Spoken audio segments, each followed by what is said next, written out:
Bangladesh cricket বোর্ডে নতুন অধ্যায়ের সূচনা হয়েছে তামিম ইকবালের হাত ধরে। আর সেই পরিবর্তন নিয়ে এবার মুখ খুললেন জাতীয় দলের সাবেক অধিনায়ক সাকিব আল হাসান। সরাসরি ও খোলামেলা বক্তব্যে তিনি তুলে ধরেছেন নিজের প্রত্যাশা, বাস্তবতা আর কিছু সতর্কবার্তাও।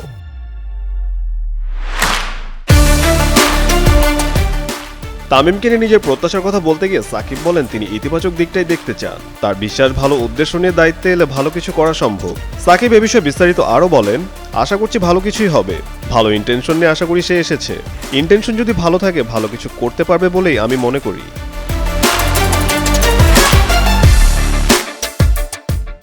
নতুন গঠিত অ্যাডহক কমিটি প্রসঙ্গে সাকিব মনে করেন দায়িত্বটা সহজ নয়। 11 সদস্যের এই কমিটি শুরু থেকে চাপের মধ্যে কাজ শুরু করেছে।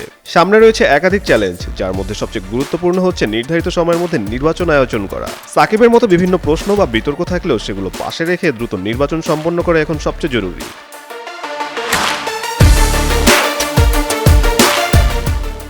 বোর্ড পরিচালনার দীর্ঘমেয়াদী সফলতা অর্থাৎ লম্বা ইনিংস খেলতে তামিম কি করতে পারেন এমন প্রশ্নে সাকিব কিছুটা ভিন্ন সুরে কথা বলেন। তিনি স্পষ্ট করে জানান বোর্ড পরিচালনা তার নিজস্ব অভিজ্ঞতার জায়গা নয়। মাঠের ক্রিকেট হলে হয়তো পরামর্শ দেওয়া যেত, কিন্তু প্রশাসনিক দায়িত্ব আলাদা বিষয়। আল হাসান এই বিষয়ে আরও জানান, আমার আইডিয়া নেই। এটা যদি ক্রিকেট মাঠে খেলা হতো তাহলে হয়তো বলতে পারতাম এভাবে খেললে হয়তো ভালো খেলবে। এখন বোর্ড প্রেসিডেন্ট আমি হইনি, কখনো ছিলামও না। এটা জিজ্ঞেস করতে হবে এমন কাউকে যারা লম্বা ইনিংস খেলেছে। আমি যদি বলি আমার দেখা মতে দুজন ভালো বোর্ড প্রেসিডেন্টকে আমি পেয়েছি। এর আগে পরে আসলে কাউকে পাইনি।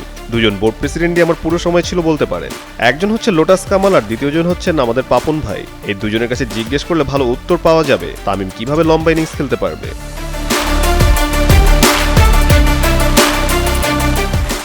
সব মিলে সরাসরি কোনো দিক নির্দেশনা না দিলেও সাকিবের কথা স্পষ্ট, তিনি চান তামিম ইতিবাচক মানসিকতা নিয়ে এগিয়ে যান এবং দ্রুত সময়ের মধ্যে দেশের ক্রিকেটকে স্থিতিশীল অবস্থায় ফিরিয়ে আনেন।